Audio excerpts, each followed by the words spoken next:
everyone, welcome to the Museum of Ventura County. I'm Emma Ekmektion. I'm an installation artist displaying work here. And this is the first collaboration between the Ventura Botanical Garden and the museum. So we're looking forward to tell you a little bit about our work. I'm standing here next to one of my pieces that's in the installation for Arte Forastero.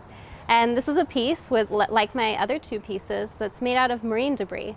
This marine debris is special because it was collected on the Channel Islands, on Santa Rosa and Santa Cruz Island, by scientists. And so I really began creating these pieces when I was going out there and volunteering with the scientists. They're under a National Oceanic and Atmospheric Administration grant. So NOAA has funded this experience to do beach cleanups here on the coast in Oxnard, and also on the islands. And I think this is so important because there's so much plastic material waste that washes ashore. There's so much that's produced every year. We're continuing to consume and create more waste. And so the pieces that I am creating are really offering a sustainable solution to art making. So how can we create art that uses less waste, that uses material that's already found in the natural environment, and repurpose that? So my weavings are an innate reaction to the materials that scientists have collected on the Channel Islands. And a lot of the materials that I've chosen to use are the derelict fishing gear. And I've chosen the derelict fishing gear because the Channel Islands has a really rich history with the Chumash that used to inhabit the island for thousands of years before colonization, before Spanish conquerors. And they used to create these elaborate, beautiful woven baskets. And I thought to myself, okay, this is a heritage that has been passed down from generations, yet somehow it's been fractured. That culture has not been preserved because it's been suppressed. And so I thought about what's now introduced to the environment. I'm not using nettle, I'm not using milkweed. Instead, I'm using plastic, derelict fishing gear, what's available to me to create these woven artworks. And to me, this is my innate reaction to the environment, the material around me. And weaving is something that's so deeply cultural and so deeply connected to our advancement socially as a species. And so this is why I'm really excited to create these marine debris artwork installations.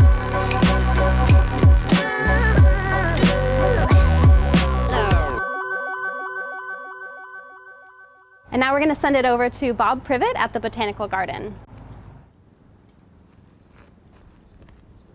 Thanks, Emma. My name is Bob Privet. I'm a sculptor, and I'm here at the Botanical Gardens, Ventura Botanical Gardens, with my sculpture called Fire Shrine. I've created this piece as a series.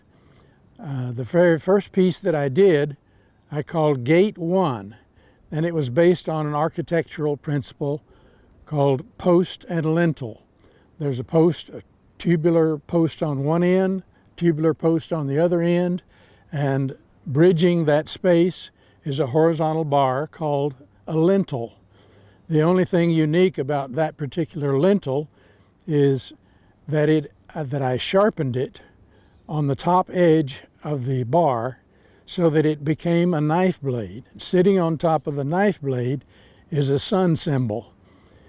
This particular sculpture, Fire Shrine, sort of is the culmination of that series of sculptures that I call Gate series. All of the forces of nature, such as water, earth, wind, and fire, are very powerful. But I chose fire as my subject in this particular piece. Fire can be very dangerous, but it can also be very supportive. I used 3 major systems of welding to create this piece. Oxyacetylene welding, which depends on a flammable gas such as propane or perhaps acetylene, plus oxygen to make the fire even hotter. Those temperatures can go up to approximately 3,600 degrees Fahrenheit. But I also used arc welding. Now, arc welding I used in these sections right here, where this DNA spiral is connected to the support post. Those temperatures can range up to over 1,000 degrees Fahrenheit. And then finally I used heliarc, or what they call TIG welding, tungsten inert gas. It's a gas that is inert and allows the flame to not oxidize the metal as you're welding.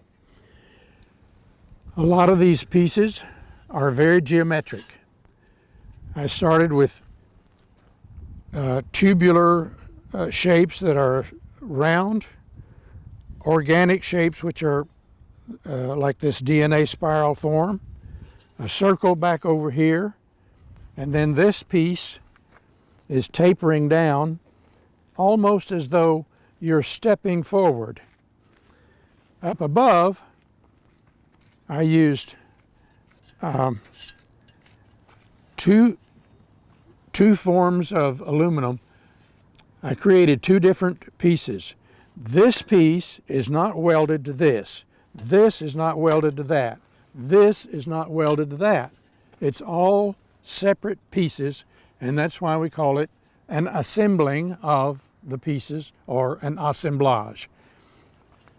Now, I'm calling it the gate series because when I think about a gate, it forms either a barrier and a containment for, let's say, animals. It could be anything. It could be people. It could be money. It could be anything that has to do with controlling or containing an area or space and a group inside that space. But if you open the gate, then it allows freedom or passage into a new environment. And if I am standing here on this side, I am in a certain state or condition of being. But if I crawl through and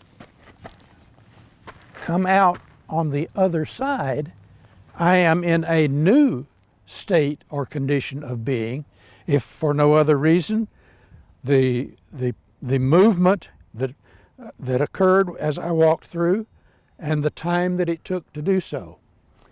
All of these geometric shapes I have sandwiched in between these geometric shapes equilateral triangle, and in here the circular sun symbol, and then rectangular rays shooting off at different angles, and then that creates this piece, which is a kind of in memory of the Thompson fire that occurred, and also the fires that are burning in California, Northern California right now. But also it's a shrine in honor of the positive things about fire. My name is Bob Privet. I'm a sculptor. I'm here at the Botanical Gardens in Ventura, and I'm very honored to have my sculpture at the garden. Thank you.